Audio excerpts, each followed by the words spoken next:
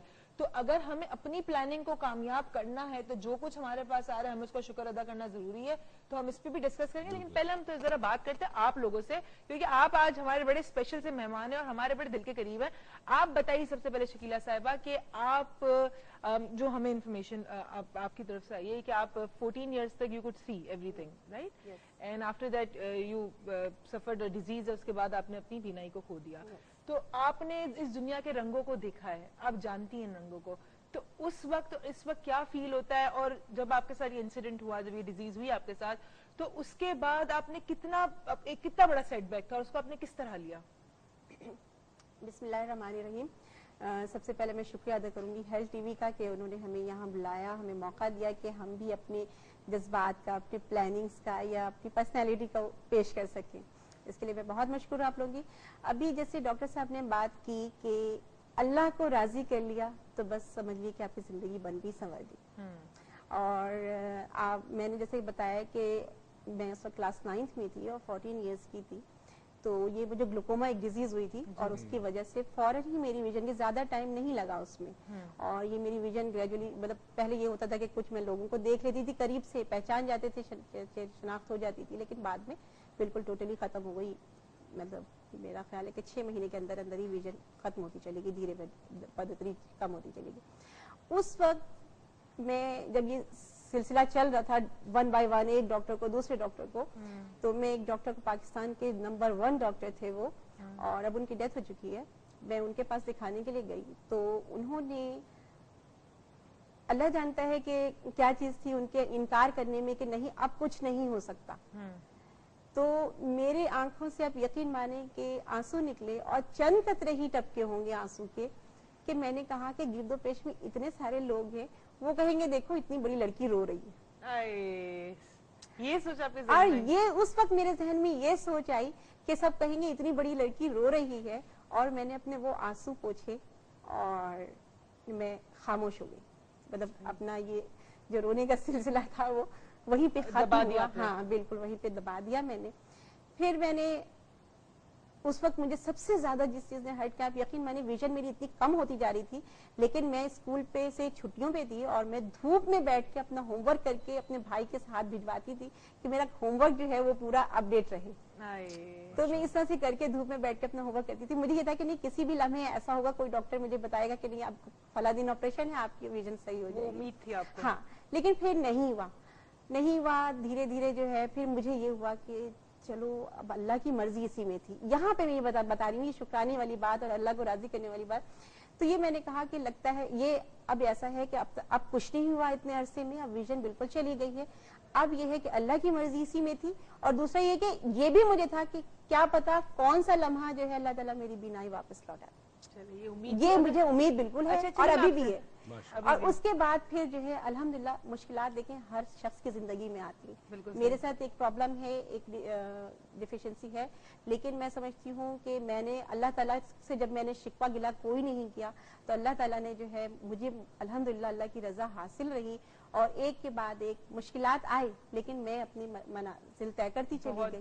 اور الحمدللہ جو ہے میں نے ماسٹرز کیا اردو میں, اور پھر میں لیکچرر بھی ہو گئی. ماشاءاللہ. چلے میں آپ سے ایک چھوٹا سوال پوچھوں پلاننگ کے بارے میں, بڑا مختصر سوال ہے کہ آپ نے 14 سال کی عمر تک اپنی زندگی کسی نہ کسی طریقے سے پلان کی ہوگی. جب آپ کو بینائی تھی, آپ کو نہیں پتا تھا میرے ساتھ آگے کیا ہونا ہے, ان ایکسپیکٹڈ چیز ہوئی نا, تو آپ نے پلان کیا ہوگا کہ میں یہ کروں گی بڑی ہو کے, میں ایسے کروں گی, میں ویسے کروں گی. اس وقت کی پلاننگ جو آپ نے اس وقت سوچی تھی اور جب آپ کی بینائی چلی گئی اس کے بعد, تو اس کے بعد نیچرلی پلاننگ سے بھی ڈفرنس آئے ہوں گے, یا آپ نے اپنی پوری پلاننگ کو پورا کیا؟ آپ کو میں ایک بہت مزے کی بات بتاؤں کہ میرا اپنا سوچنا یہ تھا کہ میں یا تو ٹیچنگ لائن میں جاؤں گی, یا جو ہے لا کی طرف جاؤں گی. اچھا. وکالت کا مجھے بہت شوق تھا.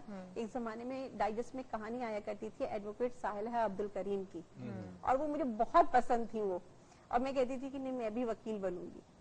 اور میرے فادر چاہتے تھے کہ نہیں میں ڈاکٹر بنوں, لیکن آپ ٹیچر بننا چاہتی تھی. ہاں میڈیکل میں نے سائنس ہی لی 9th میں, اور لیکن یہ کہ قدرت کی یہ ساری چیزیں تھی, کاریگری تھی, حکمت تھی کہ جب میری ویژن گئی تو میں واپس جو ہے جو میں نے پلان کیا تھا, جو میرے ذہن میں تھا, پلان کیا اس وقت تو ظاہر 9th میں تو یہی ہوتا ہے کہ ہم سوچتے ہیں کہ ہم یہ بنیں گے, ہم یہ کریں گے, فائنلی جو ہے وہ میں وہی بن گئی. ماشاءاللہ, یعنی کہ ان کی جو پلاننگ تھی بالکل ویسے ہی شی ٹرنڈ آؤٹ. یعنی ایک بہت بڑی قوت, طاقت, نعمت چلی جانے کے باوجود انہوں نے ہار نہیں مانی.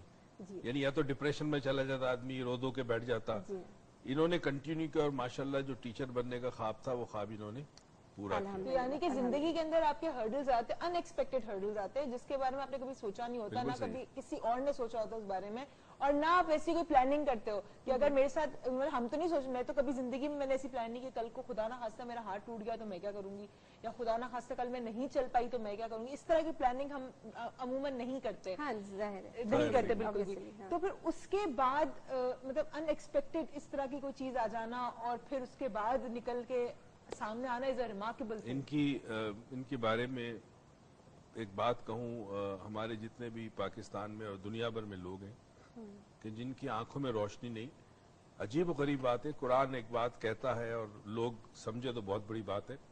پروردگار کہتا ہے ان کی آنکھیں دیکھتے نہیں ہیں, کانیں سنتے نہیں ہیں, ٹھیک ہے نا.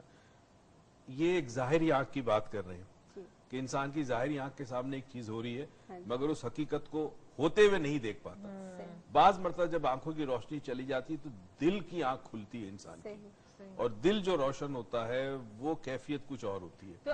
تو اسی لیے مراقبے کے اندر اس دل کی آنکھ کو کھولنے کے لیے ظاہری آنکھوں کو بند کرنا پڑتا ہے. اچھا مجھے بات بتائیں کہ جیسے کہ again this is a thing that is there, will be there with her. Allah نہ کرے, میرا تو یہی دعا ہوگی کہ آپ کی جو امید ہے وہ پوری رہے, اور انشاءاللہ آپ نے کبھی بھی جو آپ کی جو ابھی بھی دل میں جو امید ہے کہ میری بینائی واپس آ جائے, تو انشاءاللہ کبھی آپ کے ساتھ ایسا ہو اور واپس آ جائے. ہماری سب کی دعائیں ہیں آپ کے ساتھ.